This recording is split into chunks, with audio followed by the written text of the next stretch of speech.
एक शहर में एक बहुत बड़ा मकान था। उस मकान में चूहों ने डेरा जमा रखा था।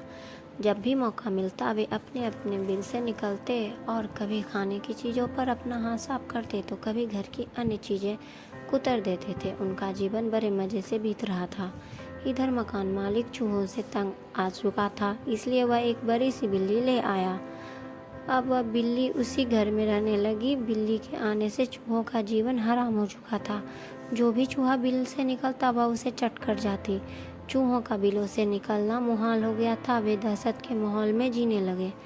बिल्ली उनके लिए एक बड़ी समस्या बन गई थी। समस्या से निजात पाने का उपाय निकालने के लिए एक दिन चूहों की सभा बुलाई गई। सभा में सभी चूहे उपस्थित हुए। सभा की अध्यक्षता पर चूहे ने सबको संबोधित करते हुए कहा कि साथियों, आप सब जानते ही हैं कि हम लोग बिल्ली रूपी बहुत बड़ी समस्या से जूझ रहे हैं। वह रोज़ हमारे किसी न किसी साथी को मारकर खा जाती है। बिलों से निकलना मुश्किल हो गया है, लेकिन इस तरह हम कब तक बिल में छुप कर रहेंगे। भोजन की व्यवस्था के लिए हमें बिल से बाहर तो निकलना ही होगा। यह सब इसलिए आयोजित की गई ताकि इस समस्या का समाधान निकाला जा सके। आपके सुझाव आमंत्रित हैं। आप एक एक करके अपने सुझाव दे सकते हैं। एक एक कर सभी चूहों ने इस समस्या पर अपनी अपनी सोच के हिसाब से सुझाव दिए, लेकिन किसी भी उपाय पर सब एक मत नहीं हुए।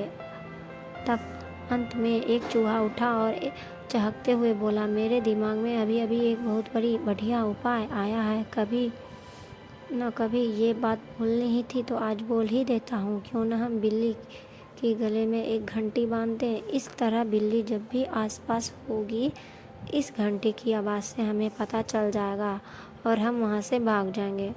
कहो कैसा लगा उपाय। सारे चूहे को ये उपाय बहुत पसंद आया। वे खुशी से नाचने झूमने लगे। तभी एक बूढ़ा और अनुभवी चूहा खड़ा हुआ और बोला, मूर्खों, नाचना गाना बंद करो और जरा ये तो बताओ कि बिल्ली के गले में घंटी कौन बांधेगा। यह सुनकर चूहों का नाचना गाना बंद हो गया। बिल्ली के गले में घंटी बांधना अपनी जान से हाथ धोना था। कोई इसके लिए तैयार नहीं हुआ। सभा में शांति छा गई थी। तभी इस शांति को चीरते हुए बिल्ली के कदमों की आहट कानों में पड़ी। और फिर क्या था, सब सिर पर पैर रखकर अपने अपने बिलों की ओर भाग खड़े हुए। योजना बनाने से कुछ नहीं होता जब तक आप उसमें अमल न हो।